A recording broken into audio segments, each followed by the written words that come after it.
La sélection des prestataires. Alors, où se situe-t-on dans la démarche de conception d'un voyage? Eh bien, nous sommes dans le cadre d'une demande spécifique d'un voyageur. Et voici les 8 étapes de la démarche de conception. Dans cette vidéo, nous sommes à la 3e étape, la sélection des prestataires.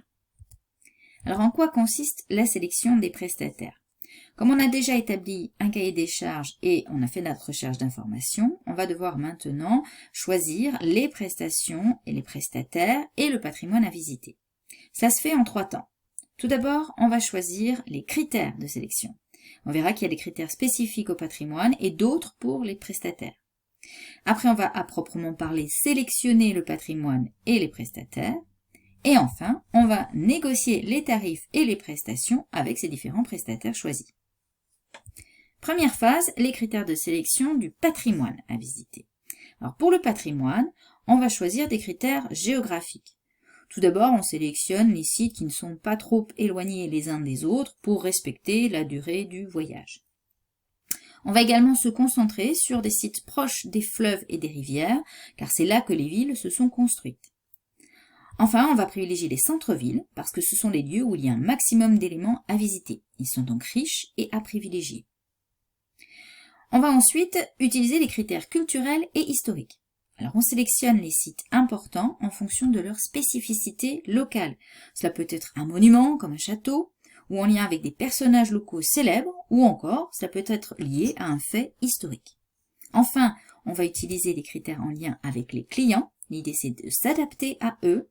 Parfois, il va falloir éliminer des sites difficiles d'accès physiquement lorsqu'il s'agit de groupes de seniors, ou alors émotionnellement pour les enfants. Et il faut également limiter le nombre de visites parce que la surcharge d'un voyage entraîne de la lassitude et de la fatigue chez les clients. Alors voyons maintenant les critères de sélection mais spécifiques aux prestataires. Donc ici, c'est plutôt pour sélectionner des hébergeurs, des restaurateurs ou autres. On va se baser sur plusieurs critères comme par exemple la variété des prestations proposées, mais également la qualité de ces prestations, les tarifs, notamment le rapport qualité-prix. On peut se baser également sur la localisation, la sécurité, leur capacité d'accueil, leur disponibilité, les conditions de paiement, de réservation, leur relation aux clients ou encore les innovations. On peut également se fier aux avis sur les forums comme TripAdvisor ou alors sur la réputation et les recommandations de ces établissements. Et on peut se fier aux labels et aux classements comme le classement hôtelier. Deuxième phase, la sélection du patrimoine et des prestataires. Alors là aussi, on s'organise en plusieurs temps. D'abord, on réalise généralement ce qu'on appelle un tableau comparatif. Ça veut dire que dans une même fiche, on va lister les critères souvent en ligne et les différents établissements ou patrimoine liés en colonne, et on va reporter toutes les informations qu'on a sélectionnées. On va ensuite parfois pondérer certains critères. Par exemple, pour un groupe de seniors, le critère du confort et notamment la présence d'un ascenseur dans un hôtel sera renforcé. Ensuite, on attribue une note ou un score à chaque prestataire ou à chaque élément du patrimoine. Et enfin, on choisit celui qui obtient le meilleur score. Après cette deuxième phase, il nous reste une troisième phase, la phase de négociation avec les prestataires. Alors, c'est une négociation qu'on appelle une négociation achat. Elle porte sur des achats qui se font entre des professionnels. On appelle ça des relations B2B. B pour business. Donc, il s'agit d'une relation entre le voyagiste, qui est l'acheteur, et les prestataires qui vont vendre des prestations auprès de ce professionnel. Ça peut être un hébergeur ou un restaurateur.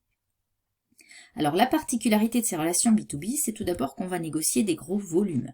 Donc, les montants vont être importants. De ce fait, les négociations sont souvent très longues, parce qu'elles portent non seulement sur des contrats à gros montants, mais également parce que les contrats portent sur de longues durées. Par ailleurs, il y a un rapport de force qui va s'établir. Parfois, certains prestataires vont être en position dominante, ou à l'inverse, les voyagistes vont être en position dominante. Enfin, il faut savoir que ces négociations portent sur des commissions, les gratuités et différents services que nous étudierons plus en détail dans une autre vidéo. Donc nous venons d'étudier la sélection des prestataires et c'est la fin de cette vidéo.